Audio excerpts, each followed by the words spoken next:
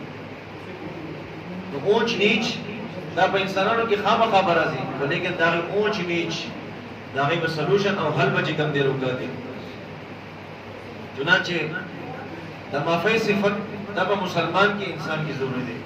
محبوب صلی اللہ علیہ وسلم فرمائی کوم انسان د نور خلقو غلطای په اسانۍ سره معاف کوي، څومره په اسانۍ سره د نور خلقو غلطای معاف کوي، د قیامت په ورځ باندې به الله جل شانه سره د عافیت او د اسانۍ معاملې فرمایي. الله به د غلطای په اسانۍ سره چې کوم دی معاف کوي، او څوک د نور خلقو په معاف کولو کې سختی کوي الله جل شانه د سره چې کوم دی بیا سختی کوي.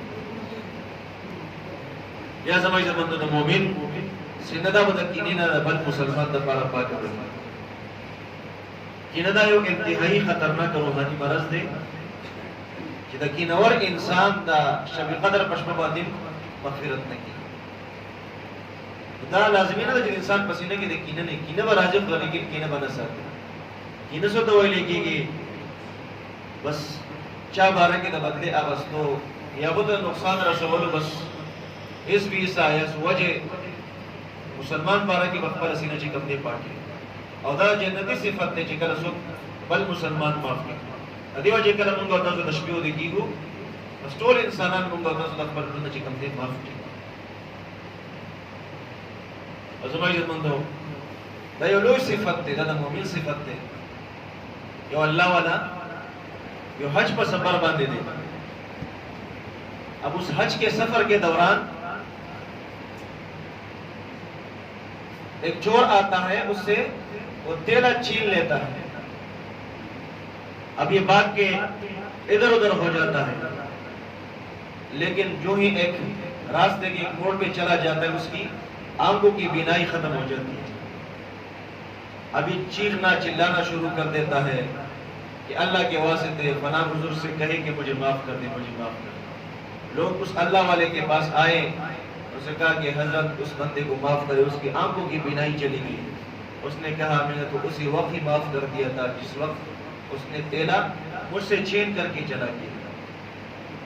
اس اللہ والے سے لوگوں نے پوچھا کہ حضرت آپ نے اس کو اتنی آسانی کے ساتھ کیوں معاف کر دیا؟ اس نے کہا اصل میں نے سنا ہے کہ قیامت کے دن محبوب صلی اللہ علیہ وسلم اس وقت تک جنت میں نہیں جائیں گے جب تک ساری امت کے معاملات حساب کتاب نہ نمٹ پائے. اب اس مقدمے کی وجہ سے، میری اس مقدمے کی وجہ سے، میری اس حق کی وجہ سے اگر میں اس کو معاف نہ کروں تو میں نہیں چاہتا کہ محبوب صلی اللہ علیہ وسلم میری وجہ سے اس کو تھوڑا بہت انتظار کرنا پڑے. تو اللہ والوں کی، نیک لوگوں کی یہی صفت ہوتی ہے فوراً معاف کرنا. ایک اور واقعہ کتابوں میں لکھا ہے، ہندوستان کے سفر پہ ایک غیر مسلم آیا تھا، اس سے کہیں ایک بیگ، ایک پرس جس میں بہت زیادہ اماؤنٹ اس نے رکھی ہوئی تھی، بھول گیا یا کسی جگہ پہ اس سے گر گیا. اتفاقاً وہ ایک مسلمان، ایک پریکٹیکل مسلمان اس کے ہاتھ لگ گیا. اب اس بندے کو ڈھونڈتا رہا، اس نے ڈھونڈ لیا، اس کو واپس کر دیا. وہ بندہ بھی حیران یار اس کے اندر اتنی قیمتی چیزیں، سونا بھی تھا، پیسے بھی تھے، آپ اگر چاہتے تو اس کو آپ ادھر ادھر کر لیتے ہیں. اس نے کہا کہ نہیں، اصل میں نے یہ سنا ہے اور مجھے یہ معلوم ہے اور میں نہیں چاہتا کہ کل قیامت کے دن محبوب صلی اللہ علیہ وسلم کھڑے ہو اور آپ کے پیغمبر عیسیٰ علیہ السلام وہ بھی کھڑا ہو اور وہ آپ اس کو اپنا سفارش کر دیں کہ اے پیغمبر میں آپ کا امتی ہوں، میرا ایک تیلا، میرے کچھ پیسے محبوب صلی اللہ علیہ وسلم کی امتی نے چرایا تھا، جس کی وجہ سے محبوب صلی اللہ علیہ وسلم کو میری وجہ سے شرمندگی اٹھانی پڑتی، اس وجہ سے میں نے یہ کام نہیں کیا. تو میرے دوستو، امتی اپنے پیغمبر کا بھی لحاظ کرتا ہے، اپنے والدین کا بھی لحاظ کرتا ہے، اپنے دین کا بھی لحاظ کرتا ہے. ایک اور صفت جو مسلمان کے اندر ہونا چاہیے، شکر کی. هل جزاء الاحسان الا الاحسان، احسان کا بدلہ آپ نے دینا ہے. کسی نے آپ کے ساتھ احسان کیا، آپ نے اس کا شکریہ ادا کرنا ہے. من لم یشکر الناس لم یشکر اللہ، جو انسانوں کا شکریہ ادا نہیں کرتا وہ اللہ کا بھی شکریہ ادا نہیں کر سکتا. ہمارے حضرت جی دامت برکاتہم العالیہ حضرت مولانا پیر ذوالفقار احمد نقشبندی فرماتے کہ ایک مرتبہ میں ایک سفر پہ جا رہا تھا، تو جہاز پہ ایک سیٹ پہ بیٹھا ہوا تھا، ساتھ ایک سیٹ پہ کوئی فیمیل باہر ملک کی عورت بیٹھی ہوئی تھی. میں تو مطالعہ کر رہا تھا لیکن ان کی باتیں سن رہا تھا، یہ کیا کہنا چاہ رہے. ایک عورت اپنے بچے کو منہ میں بار بار ایک چمچ دیتا ہے کھانے کی اور پھر سے یہ کھلواتی ہے کہ بیٹی کہو تھینک یو. حضرت فرماتے کہ کم از کم 100 چمچے اس نے تو دیے ہوں گے اور اس نے 100 مرتبہ اپنے بیٹے سے تھینک یو کا لفظ جو نہ کھلوایا ہے. تو میرے دوستوں اور بھائیوں، ہم بھی اپنے اولاد کو کم از کم نبی علیہ السلام کی خلق سکھائے کہ چاہے اس پہ کوئی بھی احسان کرے اس کا شکر ادا کرے. تو جس کو مخلوق کے احسان نہ کرے، مخلوق کے احسان اس کو اس کا احساس نہ ہو، اللہ کی نعمتوں کا بھی احساس اس کو نہیں ہو۔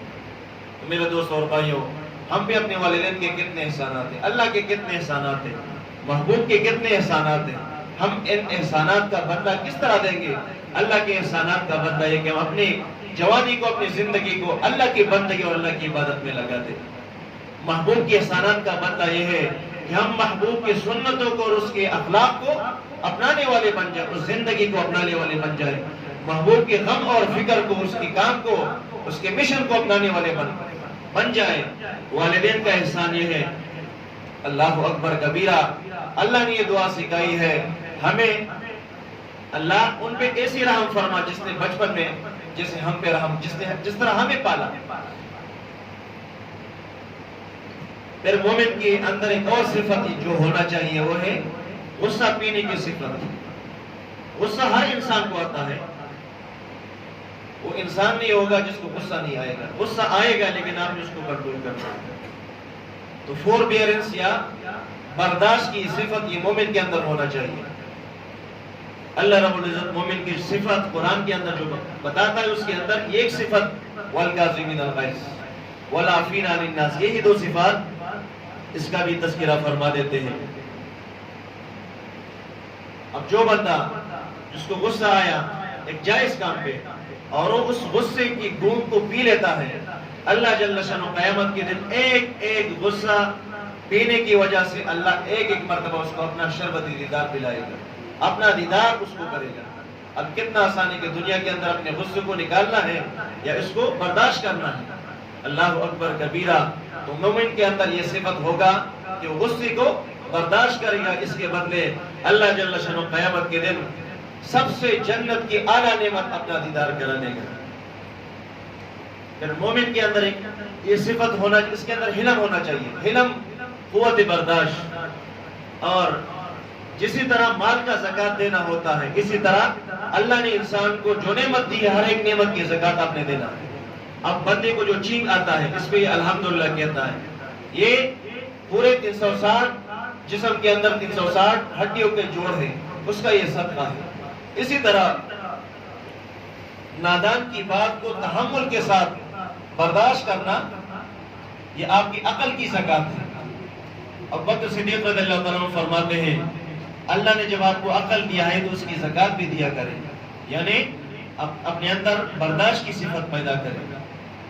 اب ہماری آج کل کی کیا حالت ہے، چھوٹی چھوٹی باتوں پہ کتنے بڑے بڑے مسائل اپنے آپ کو اور اپنے والدین کے لیے، اپنے بچوں کے لیے کتنے بڑے بڑے مسائل بنا دیتے ہیں۔ حالانکہ اگر یہ صفت ہم اپنے اندر پیدا کر لیں، برداشت کی اور معاف کرنے کی صفت، بہت سارے معاملات اس کے ساتھ آسان ہو جاتے ہیں۔ دنیا کے اندر دو قسموں کے انسان بستے ہیں۔ جسی طرح ایک شاد کی مکھی ہوتی ہے جس کے دماغ کے اندر ہر وقت خوشبو کی سوچ رچی بسی ہوتی ہے، جس کی وجہ سے وہ ہر پھول کی تلاش میں پھرتی رہتی ہے اور شاد بنا دیتا ہے، جس کی وجہ سے انسانوں کو فائدہ۔ اس کے مقابلے میں گندی مکھیاں جس کے ذہن کے اندر ہر وقت گندگی کی سوچ اور فکر ہوتی ہے، وہ گندگی کی تلاش میں پھرتی رہتی ہے۔ اسی طرح کچھ انسان دنیا کے اندر ان کے دماغوں میں انسانیت کو فائدہ دینے کی سوچ اور فکر ہوتی ہے، یہ انبیاء کی صفت ہوتی ہے، کاملین مومنین کی صفت ہوتی ہے۔ اسی طرح ماحول کا بھی اثر ہوتا ہے، بندہ جس ماحول کے اندر زندگی گزارتا ہے اس ماحول کا اس کی زندگی پہ اثر ہوتا ہے۔ اچھے ماحول میں انسان اچھا بن جاتا ہے، برے ماحول کے اندر انسان برا بن جاتا ہے۔ ایک جگہ پہ ایک سنترے بیچنے والے سنترے بیچ رہے تھے تو وہ آواز لگا رہا تھا، چنگے سنترے، چنگے سنترے۔ ایک اللہ والے نے یہ بات سنا تو رو پڑے۔ کس خادم نے پوچھا کہ حضرت آپ کیوں رو رہا ہے، یہ تو سنترے بیچ رہے ہیں۔ اس نے کہا آپ ذرا سن کے دیکھ لو کہ کیا کہنا چاہ رہا ہے۔ اصل میں یہ کہنا چاہ رہا ہے چنگے سنگ تیرے، جو اچھوں کے سنگ لگ گئے وہ تر ہو گئے، وہ اچھے بن گئے۔ چنانچہ حدیث شریف میں کمینے انسان کی مثال بیان فرماتے ہیں کہ اس کی مثال کوئلے کی مانند ہے۔ کوئلہ گرم ہو تو یہ جلا دیتا ہے، کپڑوں کو بھی جلاتا ہے، ہاتھوں کو بھی جلا دیتا ہے، اور اگر ٹھنڈا بھی ہو تو پھر بھی آپ کے ہاتھوں کو اور کپڑوں کو گندا کر دے گا۔ اسی طرح برے انسان کی مثال وہ آپ کو تکلیف یا نقصان کے در پہ ہوتا ہے، اسی طرح اچھا انسان وہ آپ کو اس سے اچھی صحبت سے اگر آپ کو فائدہ نہ بھی ہو تو آپ کو اس کی خوشبی کچھ نہ کچھ اثر تو ملے گا.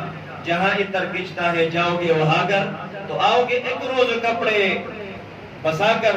جہاں آگ جلتا ہے جاؤ گے وہاں گر تو آؤ گے ایک روز کپڑے جلا کر. یہ مانا کہ تم اپنے کپڑے بچاتے رہے مگر آگ کی سینگ کھاتے رہے. کچھ لوگ کہتے ہیں کہ ہم پہ صحبت کا اور ماحول کا کچھ اثر نہیں ہوتا, ہم اپنے آپ کو بچائیں گے, لیکن کوئی اپنے آپ کو نہیں بچا سکتا. میرے دوستو, اللہ نے ہر انسان کی مزاج کے اندر ایک چیز رکھی ہے کہ وہ دوسری کی طبیعت کو قبول کرتا ہے. انسانوں کی صحبت کا تو کیا بنا کیا معاملہ, جانوروں کی صحبت کا بھی اثر ہوتا ہے. شیخ الحدیث مولانا زکریا رحمۃ اللہ علیہ فضائل اعمال میں لکھتے ہیں کہ جو بندہ اونٹوں کو پالتا ہے ان کے اندر ایک کینی کی صفت ہوتی ہے, اس کے اندر کین آئے گا. جو بکریوں کو پالتا ہے اس کے اندر عاجزی ہوتی ہے, اس کے اندر عاجزی آئے گی. تو جب جانوروں کی صحبت کا اثر ہوتا ہے, انسانوں کی صحبت کا اثر کیوں نہیں ہوتا؟ یہی تو وجہ تھی کہ محبوب کی صحبت میں وہی لوگ آتے تھے جو یہ کہتے تھے کہ ہم کیا ہمارے جانور بھی جو نا اسلام نہیں لائیں گے, لیکن وہ کلمہ پڑھنے پہ کیوں مجبور ہو جاتے ہیں؟ محبوب صلی اللہ علیہ وسلم کی صحبت کی اثر کی وجہ سے. میرے دوستوں اور بھائیو, ہر انسان کی اپنی ایک حیثیت ہے, ایک مقام ہے. جسی طرح دیوار کے اندر چھوٹے پتھر بھی لگتے ہیں, بڑے پتھر بھی لگتے ہیں, ہر پتھر اپنی جگہ پہ قیمتی, اسی طرح ہر انسان کی قیمت ہے. کسی کو ہم نے حقارت کی نگاہ سے نہیں دیکھنا ہے. اس کے علاوہ ہم اپنے جو مومن کی ایک صفت, ایک اور صفت, وہ اس کے اندر صلہ رحمی اور اس کے اندر حلم کی اور نرمی کی صفت ہوگی. پشتوں کی ہوئے حقوقہ کمزور زیباتی ورزی, پانی سب سے کمزور جگہ پہ جاتی ہے. تو ہم اپنے گھروں میں سب سے زیادہ اپنے غصہ کس پہ نکالتے ہیں؟ اپنے اہلیہ پہ یا بچوں پہ. تو ایسا نہیں ہونا چاہیے. نبی علیہ السلام فرماتے ہیں خیرکم خیرکم لأہلہ, تم میں سے بہترین انسان وہ ہے جو اپنے گھر والوں کے ساتھ سب سے بہتر ہو. اور پھر فرمایا کہ میں اپنے گھر والوں کے ساتھ سب سے زیادہ نرم ہوں, سب سے زیادہ اچھا ہوں. تو اس وجہ سے چھوٹی چھوٹی باتوں پہ اتنے مضبوط رشتے کو لوگ جو نا پھر ختم کر دیتے اور پھر بعد میں مگر مچ کے آنسور ہوتے رہتے ہیں. کسی دکان پہ کسی نے طوطا پالا ہوا تھا. اب اس طوطے نے ایک دن دکان کے اندر بند رہ گیا تھا دکاندار سے. ایک دن بلی آ گئی, اس بلی کی آنے کی وجہ سے وہ گھبرا گیا اور اس کی وجہ سے اس عطر والے کی ساری دکان کی ساری شیشیاں گر گئی, توڑ پھوڑ ہو گئی. اب وہ دکاندار جب آیا اس کو غصہ آیا کہ اس نے یہ کام کیا. اس نے ایک جوتا اس کے سر پہ مارا جس کی وجہ سے اس کے سر کے بال گنجے ہو گئے. ایک دن اس دکان پہ ایک فقیر آیا, اتفاقاً اس کا بھی سر ٹینٹ اس نے کیا ہوا تھا, گنجا تھا. اب جو ہی اس نے سوال کیا تو طوطے نے اس کو جواب دیا کیا آیا آپ نے بھی اپنے مالک کی نافرمانی کی تھی جس کی وجہ سے آپ کے سر پہ بھی جوتے پڑے. تو میرے دوستوں اور بھائیوں, جو اپنے مالک کے احکامات کو توڑتا ہے, جو اپنے مالک کی نافرمانی کرتا ہے, پھر اللہ پاک اس کو ایسی زندگی اس میں مسلط کر دیتا ہے اس کو پھر مخلوق کے سامنے مانگنا پڑتا ہے. مخلوق کے سامنے مانگنا یہ صرف تو یہ نہیں ہے کہ انسان پیسے مانگے, بات بات پہ سفارش, بات بات پہ عجیب طریقے سے کبھی اپنے باس کا آرڈر, کبھی کس چیز کا آرڈر, کبھی کس چیز کا, اور بات بات پہ چھوٹی چھوٹی باتوں پہ سفارش کے لیے ڈھونڈتا پھرنا.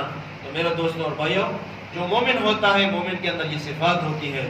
جب وہ اللہ کے احکامات کو پورا کرے گا, مخلوق کے حقوق کو پورا کرے گا, اللہ پاک کو دنیا کے اندر بادشاہ والی زندگی اس کو عطا فرما دیتے ہیں. محبوب صلی اللہ علیہ وسلم کی نظر میں پہلوان کون ہے؟ نبی علیہ السلام فرماتے ہیں, صحابہ نے پوچھا کہ یا رسول اللہ علیہ وسلم پہلوان وہ ہے جو کسی اور کو پچاڑے. نبی علیہ السلام نے فرمایا وہ پہلوان نہیں بلکہ پہلوان کی وہ ہے جو اپنے غصہ کو پی لے. پھر دنیا کے اندر عورتوں پہ بھی امتحانات آتے رہتے ہیں, مردوں پہ بھی آتے ہیں.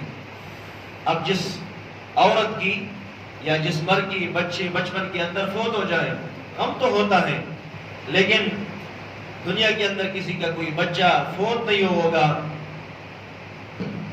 ان کی مثال قیامت کے دن 5 عورت کی طرح ہوگی. اور جس کے چھوٹے چھوٹے بچے بچپن میں فوت ہوئے ہوں گے, یہی بچے سفارش کریں گے قیامت کے دن اپنے والدین کی لیے۔ ایک حدیث شریف میں محبوب صلی اللہ علیہ وسلم سے صحابہ نے عرض کیا رسول اللہ علیہ وسلم آپ کی امت کا سب سے مفلس بندہ کون ہے؟ بلکہ نبی علیہ السلام نے پوچھا، صحابہ نے جواب دیا رسول اللہ علیہ وسلم وہ بندہ مفلس ہے جس کے پاس پیسے نہیں، جو مقروض ہوگا۔ نبی علیہ السلام نے فرمایا میری امت کا مفلس آدمی وہ ہوگا جس کے پاس نیکیاں تو ہوں گی لیکن لوگوں کی حقوق اس پہ ہوگی، کسی کا دل دکھایا ہوگا، کسی کو برا بلا کا ہوگا، جس کی وجہ سے ان کی نیکیاں ان سے چھین جائے گی اور حقوق والے اس سے حقوق لے لیں گے۔ اس وجہ سے زبان کی بے احتیاطی کو پاؤں کی بے احتیاطی سے زیادہ خطرناک کہا گیا ہے۔ چنانچہ حدیث شریف میں ہے کہ قیامت کے دن نہیں بلکہ مرنے کے بعد انسان کے 5 حصے ہو جاتے ہیں۔ سب سے پہلا حصہ روح تو ملک الموت لے جاتا ہے، اور جسم میں کیڑے اس کو کھا جاتے ہیں، اور ہڈیاں رہ جاتی ہیں، ہڈیاں اس کو مٹی کھا جاتا ہے، اور مال پیچھے رہ جانے والے میراثی اس کو کھا جاتے ہیں۔ رہ گئے عمل، اگر ٹوٹے پھوٹے کسی نے کچھ عمل کیے ہوں گے، اگر کسی دنیا کے اندر احتیاط والی زندگی نہ گزاری ہوگی تو وہی اعمال وہی لوگ لے جائیں گے اور انسان تنہا خالی ہاتھ رہ جائے گا۔ پھر اس وقت انسان ہاتھ ملتا رہے گا لیکن اس وقت ہاتھ کچھ نہیں آئے گی۔ ایک اور صفت تو مومن کے اندر ہونا چاہیے، خیرخواہی کی صفت۔ قرآن عظیم الشان کے اندر اللہ جل شانہ ایک چیونٹی کا واقعہ ذکر کر دیتے ہیں۔ سلیمان علیہ السلام کا فوج آ رہا ہے، ایک چیونٹی اب آواز لگا دیتا ہے اپنے قوم کو، باقی چیونٹیوں کو، کہ آپ اپنے اپنے بلوں کے اندر جلدی جلدی داخل ہو جائے، ایسا نہ ہو کہ سلیمان علیہ السلام کی فوج کے پاؤں تلے آپ رک جائے۔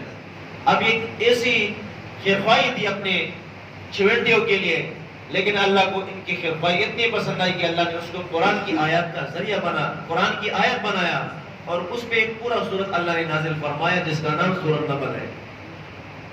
تو 10 قسم کے جانور یہ بھی جنت میں جائیں گے، جس میں یہ سلیمان علیہ السلام کی اس وقت کی چیونٹی یہ بھی جنت میں جائے گی۔ اللہ اکبر کبیرہ۔ تو میرے دوستوں اور بھائیوں، یہ 10 جانور جب جنت میں جائیں گے اس وقت انسان بھی حسرت کرے گا کہ اب تو اشرف المخلوقات ہو کے بھی آج جنت سے محروم ہو کے جہنم جا رہے ہیں، اور یہ جانور بن کے بھی جنت جا رہے ہیں۔ تو میرے دوستوں اور بھائیوں، آج ہم حیوانیت کو ترک کر لیں، انسانی صفات، مومنوں کی صفات اپنانے والے بن جائے۔ چنانچہ اللہ والے فرماتے ہیں کہ مسلمانوں کے 3 حقوق، 3 قسم کے 3 درجات کے حقوق ہیں۔ پہلا درجہ تو یہ کہ اگر آپ انسانوں کو فائدہ دینا چاہیں، لیکن اگر آپ فائدہ نہ دیں تو کم از کم نقصان نہ دیں۔ پھر دوسرا یہ کہ آپ خوشی نہ دے سکے تو غم بھی نہ دے۔ تیسری درجہ کے تعریف کرے، دوسرے مسلمان کی تعریف نہ کر سکے، کم از کم برائی بیان نہ کرے، غیبت نہ کرے۔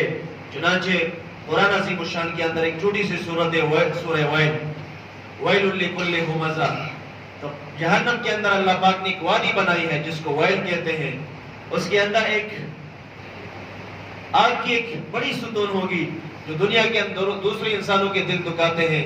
اللہ جل شانہ اس آگ کے شعلوں پہ اس انسان کے دلوں کو جس طرح ویلڈنگ کے شعلے کے ذریعے سے، شعلے کی ہیٹ جو کہ سب سے زیادہ ہوتی ہے، جس طرح ویلڈنگ پہ لوہے کو پگھلایا جاتا ہے، اسی طرح جہنم کی اس آگ پہ اس انسان کے آگ کو گرم کیا جائے گا جو دنیا کے اندر دوسرے انسانوں کے دلوں کو دکھاتا ہے۔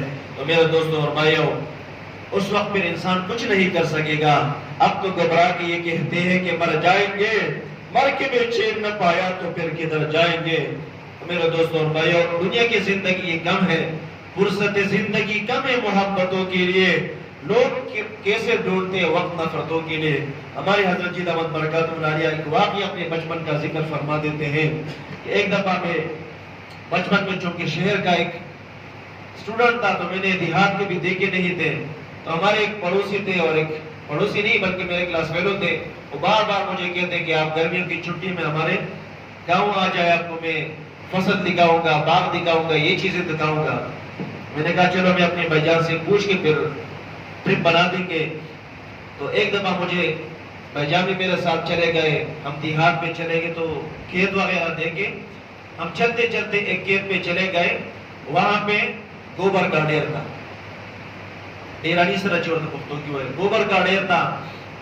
تو میں نے پوچھا کہ آپ لوگ اس پہ کیا کرتے ہیں، اس گندگی پہ؟ اس نے کہا کہ اس کو ہم کھیتوں کو دیتے ہیں، اس سے فصل اچھا ہو جاتا ہے۔ تو میں نے اس کو کہا کہ یہ تو گندگی، اور گندگی دینے سے فصل اچھا ہو جاتا ہے۔ اور ہمارے حضرت جی دامت برکاتہ عالیہ فرماتے کہ اب میں سوچ کے اس واقعے کی طرف میرا جب سوچ جاتا ہے کہ دیکھو گندگی، جانوروں کی گندگی، انسانوں کا فضلہ، وہ بھی اگر فصلوں کو فائدہ دیتا ہے اور انسانوں کی زندگیاں، انسانوں کو اس سے کوئی فائدہ نہ ہو، تو میرے دوستو ہم بھی آج گندگی کی اور گوبر کے اس ڈھیر سے گئے گزرے ہیں۔ تو میرے دوستوں اور بھائیوں، ہم اپنی زندگی کو ٹٹولے، اپنے اندر مومنوں کی صفات اپنا لے۔ وَأَمَّا مَا يَنْفَعُ النَّاسَ فَيَمْكُثُ فِي الْأَرْضِ، جو دوسروں کو نفع اور فائدہ پہنچانے کی زندگی گزارے گا، کوشش کرے گا، اللہ جل شانہ اس کو لمبی زندگی، برکتوں والی زندگی اللہ جل شانہ اس کو دے گا۔ اللہ اس کی اولاد میں بھی برکتیں دے گا، اس کی عمر میں برکت ہوگی، اس کی صلاحیتوں میں برکت ہوگی۔ اللہ جل شانہ اس کو خوشی و بری، سکون عافیت والی زندگی دے گی۔ آج ہمارے پاس مادیت کی کوئی کمی تو نہیں، لیکن ہر دوسرا بندہ پریشان، کوئی ڈپریشن کا مریض، کوئی ٹینشن کا مریض، نوجوان کے ہاتھ میں بھی گولیاں، کوئی کس چیز کی پلاننگ کرتا ہے، کوئی کس چیز کی پلاننگ کرتا ہے۔ میرے دوستوں، ہم اپنے اللہ کو راضی کرنے والے بن جائیں، اللہ پاک سکون عافیت والی زندگی عطا فرما دیتے ہیں، فرما دیں گے۔